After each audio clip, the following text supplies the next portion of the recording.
மேலே wrong operation நடந்துருக்குதுங்க.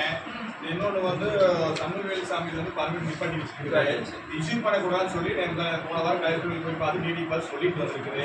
நாங்கள் இருக்க விவசாயி முக்கால்வாசி விவசாயி அதுக்காக தான் வந்துருக்குறாங்க. பிரச்சனை முடிக்காம போன வாரம் கூட ஆடிவோட சொன்னாங்க, நடவடிக்கை எடுக்கன்னு சொன்னாங்க. அவங்க நடவடிக்கை எடுக்கலைங்க. இப்பவும் நேற்று நைட் கூட போயிட்டு இருக்கு.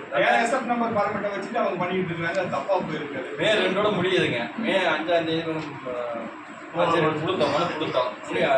இருந்தாலும் நடவடிக்கை நடந்தது. இன்னைக்கு 13 கொடுத்துருக்கோம். ஒரு வார கால அவகாசம். ஒரு வாரத்தை நீங்கள் நடவடிக்கை எடுக்கலைன்னா தமிழக விவசாயிகள் பாதுகாப்பு சங்கம் மிகப்பெரிய ஒரு காத்திருப்பு போராட்டத்தை நடத்தும்.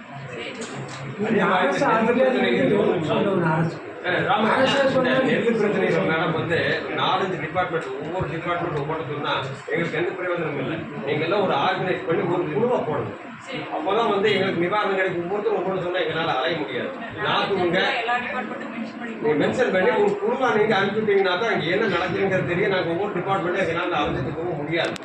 அது சாத்தியமும் அல்ல. ஒவ்வொருத்தரும் ஒவ்வொரு சொல்லிட்டு போயிருக்கிறாங்க. எந்த விதமான நிவாரணங்களும் எங்களுக்கு கிடைக்கிறது. தப்பிக்கிறதுக்கான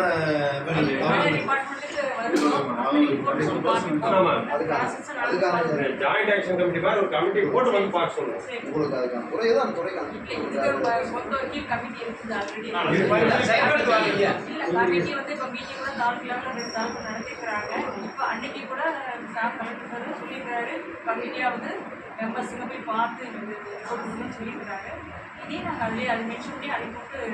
மேடம் எலெக்ஷனுக்கு முன்னால லாஸ்ட் குறைதீர் கூட்டத்தில் கூட சொன்னோம் கலெக்டர் ஆர்டர் போடுறாங்க. பட் அங்கிருந்து ஆர்டர் வந்து இங்கே வந்து அதை நீங்கள் ஃபார்வர்ட் பண்ணலை.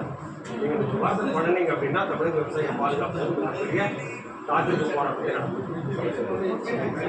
சரிங்க.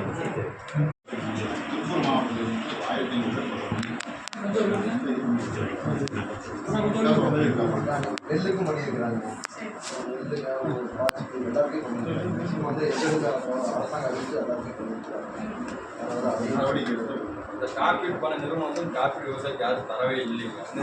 நேருக்கு கேட்டுதான் இருக்கிறோம். ஆனால் எந்த வித ஒரு நடவடிக்கையும் இல்லைங்க. அரசு அதிகாரிகள் கொண்டு வர்றாங்க. தோட்டக்கலைத்துறை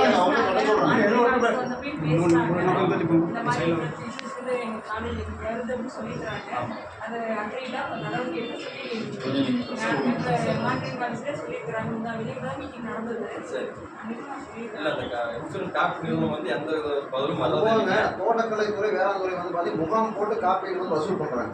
அதே மாதிரி முன்னெடுத்து வந்து பயிர் காப்பீடை வந்து அளவெடுத்து நம்ம ஸ்கோர் பண்ணிக்கலாம். வரவே மாட்டேங்கிறாங்க. கேட்டங்களுக்கு தெரியல கேட்கணும் அப்படின்னு முகாம் மட்டும் போடுறாங்க. முகாம் போட்டு முடிச்சிடுறாங்க. ரெண்டாவது வந்து நம்ம இதுக்கு எதுவுமே பண்றது நாலேஜுக்கு வர்றது நெல்லுக்கெல்லாம் வந்து பார்த்தீங்கன்னா செய்யுங்க. நாத்தாங்காலுக்கு செய்யுங்க. நாத்தாங்கால் நடாத மாதிரி நாத்தாங்க மணியர் வயலில் நடாம பண்ண மாட்டோம். பரப்பளவு நாற்று கொஞ்சம் விட்டுருக்கு, பரப்பளவுன்னு தெரியணும்ல.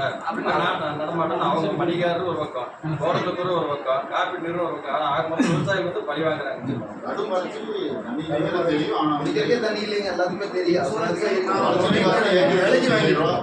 இதுக்கு வந்து மழை கொடுத்து வாங்கி தென்னை மரத்துக்கு மருந்து 30,000